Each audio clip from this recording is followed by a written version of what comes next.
Bu bölümdə sizə bu video seriyası boyunca istifadə edəcəyim bəzi əsas əmrlər, alətlər və funksiyalar haqqında ilkin məlumat verəcəm. Əgər bu hissəni diqqətlə izləsəniz, növbəti videolarda qarşılaşacağınız əməliyyatlar sizin üçün qarışıq görünməyəcək. İlk öncə AutoCAD və Civil 3D əlaqəsi haqqında demək istəyirəm. Ümid edirəm ki, artıq sizin AutoCAD əmrləri və iş prinsipi barədə müəyyən anlayışınız var. Çünki Civil 3D proqramı AutoCAD platforması üzərində qurulub və bu səbəblə onun əsas funksiyaları AutoCAD-dakı funksiyalarla bənzərdir. Məsələn, obyektlərin yaradılması, obyektlərin kopyalanması, yerləşdirilməsi və s. Yenə də problem yoxdur.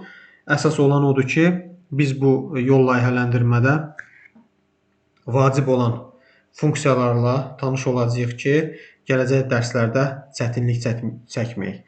Bu vacib funksiyalardan ən birincisi Object Snap funksiyasıdır.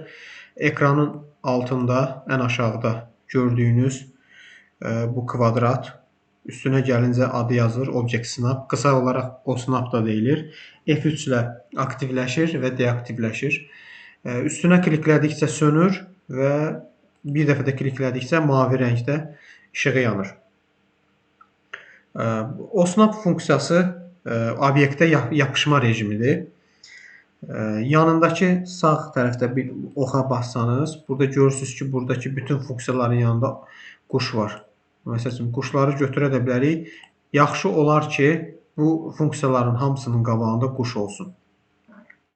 Yəni, bu çox vacib funksiyadır. AutoCAD-ı açandan sonra OSNAP funksiyasının yanındakı bu bütün alətlərin hamısının qabağında quş olması çox vacibdir. Bu o deməkdir ki, bütün obyektlərə yapışma olacaq.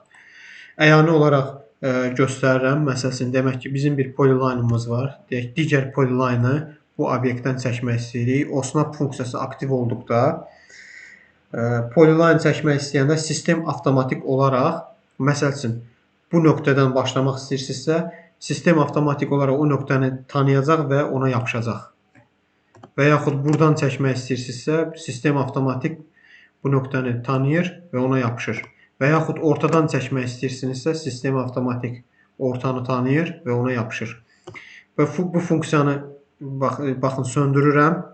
Yenə eyni əməliyyat edirəm. Görürsünüz, nöqtəni tanımır. Hardan yapışacağını bilmir. Çünki funksiya sönüb. Ortanı da tanımır, sağı solda heç bir.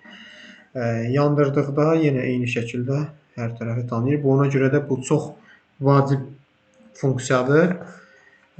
İkinci vacib funksiya dinamik input adlanır. Bu funksiya F12 düyməsi ilə aktivləşir. F12 düyməsini sıxmaq kifayət edir. Bəzi notebooklarda bu Fn plus F12 kombinasiyası lazım ola bilər. Əgər bu funksiya söndürülübsə, yazdığınız əmrlər yalnız command line-da, yəni komanda sətrində görsənəcək. Yəni, deyək ki, bir polyline yazırsınız, fərq eləmir, hər hansı bir komanda yazırsınız, burada görünəcək. Bəzən də lazım olur ki, bizə komandalar kursorun yanında görsənsin. Yəni, bu kursor, hərəkət etdiyimiz bu kursorun yanında görsənsin. Polyline deyirik. Görürsünüz, sadəcə burada çıxır. Demək ki, F12-ni basaraq biz kursorun yanında görünməsini təmin edirik. Bəzən də elə olur ki, kursorun yanında bu command line çıxması görüntüyə mane olur. O zaman da F12 ilə deaktiv edirik. Yenə də qaytarırıq komanda sətrinə. Üçüncü vacib funksiya Selection Cycling adlanır. Seçim dövranı deyə bilərik Azərbaycan dilində. Bu funksiya üst-üstə düşən obyektlərin seçimini asanlaşdırır. Yəni, aktiv olduqda, Selection Cycling aktiv olduqda, eyni nöqtədə birdən çox obyekt varsa, siçanla, kursorla klik etdikdə proqram sizə hansını seçmək istədiyinizi soruşur. Bu xüsusilə çoxlu polyline və obyektin üst-üstə düşdüyü hallarda faydalıdır. Demək, necə əyani şəkildə göstərim sizə necə olur. Deyək ki, bu polyline'ın üstündən daha bir polyline çəkək. Eyni polyline üstündən daha bir ikinci polyline çəkək. Yəni, üst-üstə bir obyekt. Bu selection cycling aktiv olduqda indi söndürdük, bir də aktiv edirik. Aktiv olduqda üstünə klik etdikdə proqram bizdən hansı polyline seçməyimizi soruşur. Bir də seçim. Yəni deyir, altdakı seçmək istəyirsən, yoxsa üstdəkini. Birini vururuq, görürsünüz altdakını seçmədi və üstdəkini seçdi. Bu da çox vacib funksiyalardan biridir. Aktiv etmək üçün bilirsiniz, üstünə klikləyirik. Mavi rəng sönürsə deaktivdir, yanırsa aktivdir. Əgər sizdə ola bilər ki, bu aşağıda status barda görünməyə bilər.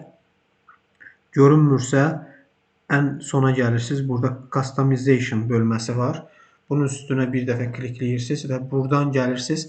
Selection cycling tapırsınız. Qabağında quş yoxdursa, quş qoyursunuz və avtomatik burada peyda olacaq. Deməli, yekunda yuxarıda sadalanan funksiyaları bir daha təkrar edirəm. Birinci funksiya Object Snap funksiyasıdır. İkinci funksiya Dynamic Input F12 düyməsi ilə aktivləşir, deaktivləşir. Üçüncü funksiya Selection Cycling funksiyasıdır.